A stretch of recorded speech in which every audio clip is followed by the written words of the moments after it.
What's up, guys? Tactical vests are awesome, but what is not awesome is when you break your belt buckle on said tactical vest. I think I've got the solution for this, and I'll show you guys how I'm going to fix it. So what I've got here is a dual adjustable buckle, 2-inch, that I got off of Amazon. Start by taking off your old broken belt buckle.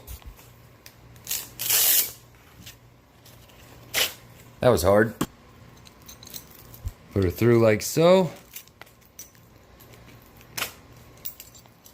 Strap her back down.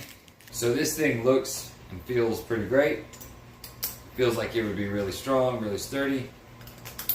And that's how you fix a broken belt buckle on your tactical vest. For cheap.